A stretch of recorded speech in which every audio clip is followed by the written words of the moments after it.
जी हाँ दोस्तों, हम आ गए हैं डे 2 के अख्ताम पर। इंडिया वर्सेस इंग्लैंड डे 2 अख्ताम पे पहुंचा। इंडिया ने 145 रन पे तीन उनकी विकेटें गिरी। 145 रन इंडिया ने बनाए हैं। Big wicket of Shubman Gill. जी हाँ, जो कि सबसे बड़ी विकेट गिरी इस सेशन में वो थी शुभमन गिल की, जिन्होंने बहुत ज़्यादा रन बिटोरे हैं फिलहाल इस सीरीज़ में। पिछले मैच में भी उन्होंने डबल 100 की थी और फिर उसके बाद 100 की थी। इस मैच में वो जल्दी आउट हो गए हैं। क्या इंडिया को इसका डिसएडवांटेज होगा? केएल राहुल ने बहुत उम्दा इनिंग खेली है। उन्होंने ग्राइंड किया है, real test knock by KL Rahul, जो कि आपको देखने में मज़ा आता है जैसे उन्होंने ग्राइंड किया। इंग्लैंड ने डिफरेंट स्ट्रैटेजीज उनके ऊपर फेंकी, लेकिन केएल राहुल ने बड़ी अच्छी निफ सेंचुरी, हाफ सेंचुरी उन्होंने कंप्लीट की है। 53 रन्स पे वो नॉट आउट हैं इस वक्त, और उनका साथ इस वक्त दे रहे हैं ऋषभ पंत, जिन्होंने अभी तक 19 रन बनाए हैं। सो डे 2 का इख्तिताम पर जो इस वक्त सिचुएशन है वो है कि इंडिया इस वक्त 242 रन पीछे है इंग्लैंड के 387 पे, जो कि इस पिच के ऊपर, जो कि थोड़ा सा सपोर्ट कर रही है, लो बाउंस रह रहा है, थोड़ा सा वेरिएबल बाउंस भी आ रहा है। थोड़ा एकदम कई बॉल जो है वो ऊपर चली जाती है, कई बॉल नीचे रह जाती है, जिस पे जो है वो रन करना जो है वो आसान नहीं है इस वक्त बैटर्स के लिए। और आखिरी इनिंग में भी, जैसे मैंने आपको पहले ही बताया था दोस्तों, कि आखिरी जो बैटिंग होगी वो इंडिया की होगी, तो वहाँ पे रन चेस करना जो है, अगर एक अच्छा टोटल इंग्लैंड दे देता है तो फिर मुश्किल हो जाएगी इंडिया को वो रन चेस करना इस तरह की पिच के ऊपर। सो अगर हम देखें कि इंडिया ने कैसे रन करवा दिए, इतने ज़्यादा रन करवा दिए, जहाँ पे इजीली जब बुमराह शुरू में आते हैं, इवन दो जो रूट आकर अपनी सेंचुरी को शुरू में जब डे शुरू होता है आज का, तो वो अपनी कंप्लीट करते हैं 37th सेंचुरी। जो रूट बड़ी अच्छी इनिंग उन्होंने खेली, कल पूरा दिन वो बैटिंग करते रहे और आज उन्होंने अपनी सेंचुरी जो है उसको कंप्लीट किया। लेकिन बुमराह ने जो नई बॉल इंडिया ने कल रात को ली थी, उसको लेके बड़ी अच्छी नपी तुली बॉलिंग कराई और ऊपर नीचे जो है वो आउट किए उन्होंने। जो रूट को उन्होंने आउट किया, जो रूट को वो 11 दफ़ा आउट कर चुके हैं दोस्तों इन द रीसेंट हिस्ट्री। तो बड़ी अच्छी तरह उन्होंने बॉल को स्विंग किया, वहाँ पे जब बोल्ड किया उन्होंने जो रूट को, तो इंग्लैंड जो था वो उस वक्त 265 हुआ। फिर बेन स्टोक्स को पहले एक्चुअली उन्होंने आउट किया था। बेन स्टोक्स को आउट करने के बाद जो रूट को आउट किया, तो 271 फॉर 6 हो चुका था इंग्लैंड। और फिर वहाँ पे वोक्स की विकेट भी उन्होंने ली। सो ऊपर नीचे 3 विकेटें बुमराह ने ली पहले सेशन में, और पहला ओवर जो था इंग्लैंड वॉज 271 फॉर 7। तो वहाँ पर जो है वो I think India missed the trick again. They had the upper hand and this could come back to haunt India, because यहाँ पे वो चांस था जहाँ पे आप इंग्लैंड को 300 के अंदर आउट कर सकते थे। लेकिन हुआ क्या दोस्तों, वहाँ पे एकदम से इंडिया को ऐसा लगा कि जिस बॉल से वो बॉलिंग कर रहे हैं, ड्यूक्स की जो बॉल है, उसको वो अंपायर के पास लेके जाते हैं और उसको चेंज करने का बोलते हैं। अंपायर बॉल की कंडीशन को देखता है और वो जो डिसाइड करते हैं कि बॉल को चेंज किया जाएगा। जो कि बांग्लादेश के अंपायर हैं, पॉल राइफल हैं। बॉल चेंज होता है, जो बॉल वो चेंज करते हैं ड्यूक का बॉल और दूसरा बॉल लेके आते हैं, वो बॉल ऐसा लगता है कि वो उतने ओवर्स ओल्ड नहीं था, क्योंकि 10 ऑड ओवर्स हुए थे जो नया बॉल था उसके साथ। इंडिया ने 10-11 ओवर करवाए थे उस वक्त। तो ऐसा लगा कि जो बॉल चेंज हुआ है वो तकरीबन 20 से 25 ओवर पुराना है, क्योंकि अब वो बॉल तो बॉक्सेस में होते हैं। उन बॉक्सेस में से जब आप बॉल कोई रैंडमली पिक करते हैं तो उनकी एज तो उतनी होती है अप्रॉक्सीमेटली, बट कंडीशन वेरी करती है हर बॉल की, डिपेंडिंग ऑन कि वो किस कंडीशन में रहा है बॉल और उसको कैसे यूज़ किया गया है। सो इट लुक लाइक कि वो बॉल जो था वो तकरीबन 20 से 25 ओवर पुराना लग रहा था, जो उसकी कंडीशन थी।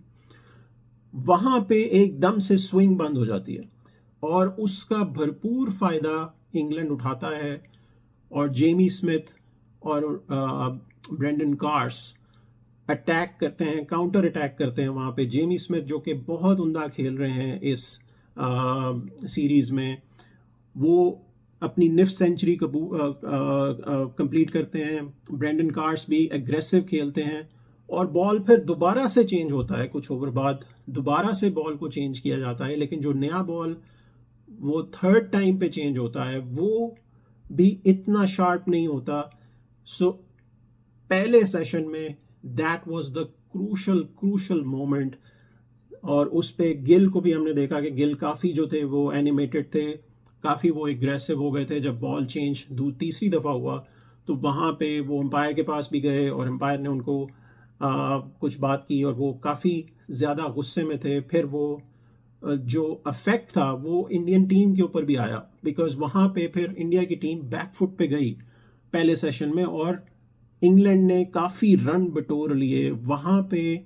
जैसे कल मैंने आपको कहा था कि अगर इंडिया इंग्लैंड को 350 के अंदर अंदर रोक लेता तो इंडिया का एडवांटेज होना था, लेकिन पहला सेशन ख़त्म होता है और इंग्लैंड जो है वो 353 फॉर 7 होता है और वहाँ पे पहला सेशन ख़त्म होता है। इवन दो के पहले आवर में बुमराह ने बहुत उम्दा बॉलिंग की और ऊपर नीचे 3 विकेटें जो है वो उन्होंने ली, पहले बेन स्टोक्स की, फिर जो रूट की और फिर वोक्स की, लेकिन फिर वो स्विंग बॉल जो है वो स्विंग करना बंद हो जाता है। So that was the crucial time. और दूसरा जो उस सेशन में हुआ वो कि जेमी स्मिथ का कैच जो है वो ड्रॉप होता है। सिराज की बॉल पे जेमी स्मिथ का कैच ड्रॉप होता है जब वो सिर्फ 5 रन पे होते हैं दोस्तों। वहाँ पे जैसे शुमन गिल ने ओली पोप का कैच ड्रॉप किया था, तो वहाँ पे अगर जेमी स्मिथ जो कि इन फॉर्म बैटर हैं इंग्लैंड के, अगर वहाँ पे केएल राहुल कैच पकड़ लेते तो फिर भी चांस था कि इंडिया जो है वो इंग्लैंड को रोक लेता। तो इंग्लैंड ने पाइल अप किए। जब वो सेकंड सेशन शुरू होता है लंच के बाद, टी के सेशन के अंदर इंग्लैंड जो है वो शुरू करता है 353 से और वहाँ पे इंग्लैंड को एडवांटेज होता है, लेकिन इंडिया अच्छा कम बैक करता है उस पहले आवर में और इंग्लैंड की जो लास्ट 3 विकेट्स होती हैं उनको वो आउट करते हैं 387 पे।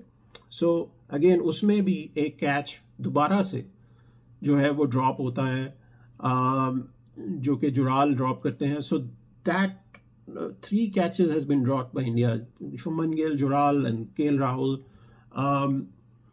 सो ये चीज़ नहीं चलेगी सेकेंड इनिंग में जब इंग्लैंड बैटिंग करने आएगा। अगर इंडिया को जो है वो कंसिस्टेंटली अपने आप को इस सीरीज़ में मेंटेन रखना है और 2-1 अप जाना है तो they have to take those chances. क्योंकि अगर आप चांसेस देते रहेंगे बैटर को तो वो जो 30-40 रन्स वो ऐड करेंगे आफ्टर बीइंग ड्रॉप्ड, तो वो फिर काफ़ी ज़्यादा पाइल अप हो जाता है और फिर आपको वो चेस करने पड़ेंगे आखिरी इनिंग में और वहाँ पे मुश्किल होगी दोस्तों। सो ये जब इंडिया वापस आता है सेकंड सेशन में टी पे, तो वहाँ पे इंडिया की बड़ी अच्छी बॉलिंग होती है। वहाँ पे वो 3 खिलाड़ियों को आउट कर लेते हैं 387 पे। So then comes Indian batting और जिसका हम वेट कर रहे थे, जेफर आर्चर जो कि 4 साल बाद वापस आ रहे हैं, कि वो आते हैं और वो कैसी बॉलिंग कराते हैं। उन्होंने पहले आते ही जेसवाल की विकेट वो लेते हैं और जेसवाल जो है वो आउट हो जाते हैं पहले ही ओवर में। तीसरी बॉल पे जो जेफर आर्चर का पहला ओवर होता है उसकी तीसरी बॉल पे एक बड़ा अच्छा, क्योंकि वो पेविलियन एंड से आते हैं तो वहाँ पे जैसे मैंने आपको बताया था कि अगर लेफ्टी होगा और राइट सीमर होगा तो राइट हैंड सीमर होगा तो वो उसकी बॉल जो होगी वो बाहर निकलेगी because of the slope that Lord's has. तो वो आउट स्विंग होती है बॉल। जेसवाल जिन्होंने पहला ओवर अच्छा खेला था उन्होंने बाउंड्रीज मारी थी उस पहले ओवर में जो कि वोक्स ने किया था, लेकिन जेफर आर्चर की बॉल पे एकदम बॉल बाहर निकलती है और वो कैच आउट हो जाते हैं। ब्रुक बड़ा अच्छा कैच पकड़ते हैं स्लिप में और जेफर आर्चर का रिटर्न होता है with a wicket.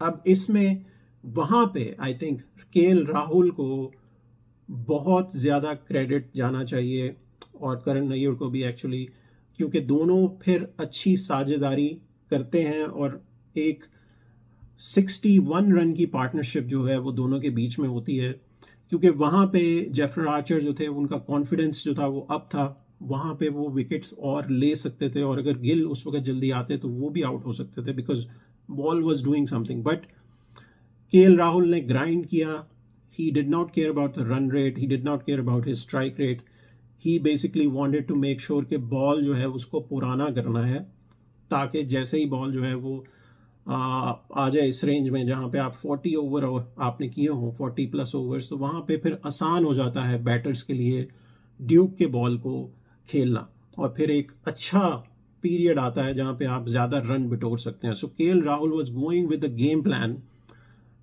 To make sure कि बॉल को जो है वो पुराना करना है, तो he did not care about the runs at that point. Karan Nair जो है वो आउट हो जाते हैं, उनको एक अच्छी बॉल पड़ती है बेन स्टोक्स की, और फिर इंडिया जो है उस वक्त 74 फॉर 2 होता है। फिर गिल आते हैं, गिल ने शुरुआत अच्छी की, लेकिन वहाँ पे इंग्लैंड बहुत अच्छा सेटअप करता है गिल को आउट करने के लिए।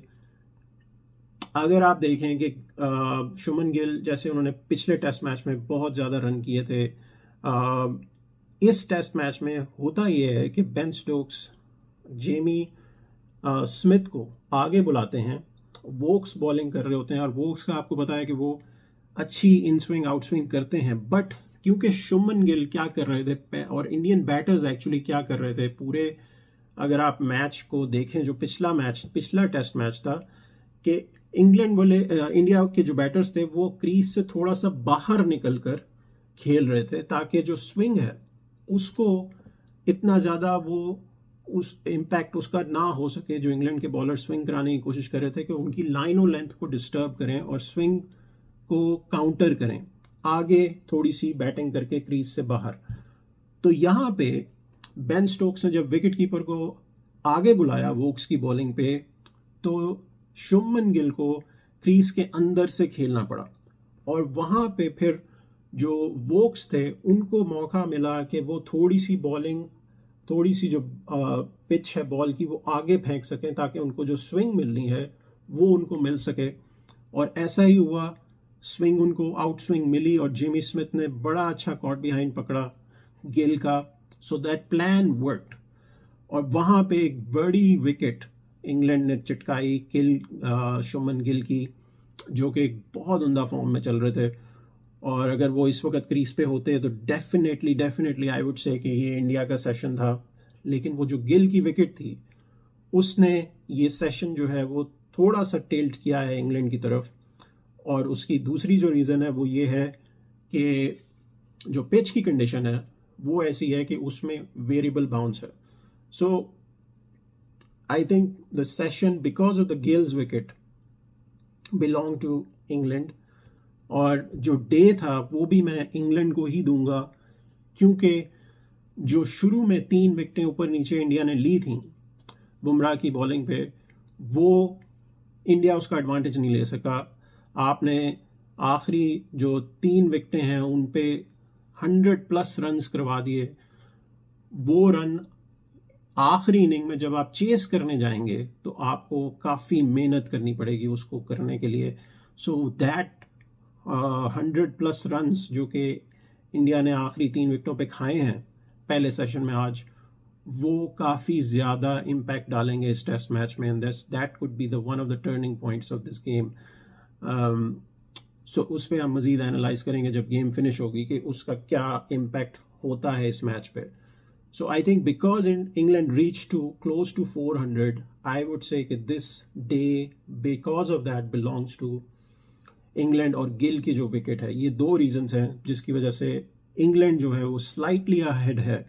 लेकिन आई वुड से कि ये स्लाइटली जो अहेड इंग्लैंड है, ये जो केएल राहुल की जो इनिंग चल रही है, अगर वो उसको कैरी करते हैं और कल पंत जो है काउंटर पंच करते हैं, बिकॉज अब बॉल जो है वो 43 ओवर्स ओल्ड हो चुकी है दोस्तों। सो 43 ओवर्स के बाद आपको पता है कि ड्यूक की बॉल जो है वो अपना वेनम खो देती है, तो वहाँ पे चांसेस हैं कि आप काउंटर पंच कर सकें बॉलिंग पे, क्योंकि बॉल सॉफ्ट हो जाती है तो उसको हिट करना आसान हो जाता है। तो विकेट लेना मुश्किल हो जाएगा इंग्लैंड के लिए अगर इंडिया काउंटर पंच करता है। और पहले सेशन में अगर इंडिया 100 रन बनाता है सुबह और एक विकेट उनकी गिरती है, तो दैट मीन्स कि जो आपका 240 ऑट का डेफिसिट है वो 100 समथिंग का रह जाएगा, and then you will be close to getting very close to that target of England. और अगर आपने लीड जो है वो 5-10-15 रन की 5-10-15 रन की आपने अगर ऊपर की या उनसे ली, either way the game will be even. So आपको काफ़ी क्लोज जाना है इंग्लैंड के उस टारगेट के ऊपर या उनके ऊपर लीड डालनी है। तो अगर इंडिया लीड ले जाता है तो फिर तो definitely England would be under pressure. So let's see what happens tomorrow. कल का जो वेदर है उसमें डेफिनेटली इस वक्त वही वेदर है जो आज है, धूप निकली होगी, ड्राई वेदर है इस वक्त completely. So we will get to see the full game.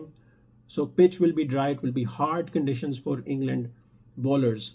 और वहाँ पे देखते हैं कि उनकी जो जेफर आर्चर हैं वो कैसे आते हैं अपने सेकंड डे पे, वो कैसे आके बॉलिंग करते हैं। और ब्रेंडन कार्स जिनको एक इंजरी स्केयर था, प्लस बेन स्टोक्स को भी इंजरी स्केयर था, कि क्या वो पूरी तरह से अगर इंडिया लंबी बैटिंग करता है कि वो कर पाएंगे कि नहीं अपनी बॉलिंग को complete. So will see what happens during that time. अभी जो इंडिया की तरफ से बहुत अच्छी परफॉर्मेंस थी वो बुमराह की थी बॉलिंग में। उन्होंने 5 विकेट हॉल लिया दोस्तों, और लॉर्ड्स के ऑनर्स बोर्ड पे अब उनका नाम जाएगा। Bumrah, he is a match winner, he is an excellent bowler, जो कि हमेशा इंडिया के लिए जब भी इंडिया को बुमराह चाहिए होता है बुमराह डिलीवर करता है। और बुमराह ने हमेशा ऐसा ही किया है दोस्तों। और आज भी सुबह उन्होंने जो बॉलिंग की थी वो बहुत उम्दा थी, और जो उन्होंने स्विंग की थी उसकी वजह से जो 3 विकेटें इंडिया को मिली थी, they were right in the game because of him. So Bumrah did awesome. Siraj ने उनको अच्छा सपोर्ट किया, नीतीश रेड्डी ने भी 2 विकेटें चटकाई। आकाशदीप थोड़े से बुझे बुझे से लगे इस मैच में अभी तक। हो सकता है कि सेकेंड इनिंग्स में वो आए दोबारा से और अच्छी बॉलिंग करें नई बॉल से। So let's see what happens day 2। कल जब दिन ख़त्म होगा तो हम आपके साथ दोबारा से जुड़ेंगे और आपको डे 3 का जो एनालिसिस है वो हम देंगे। Thank you so much for your support. Please share, like and subscribe the channel. मिलते हैं अगली वीडियो में।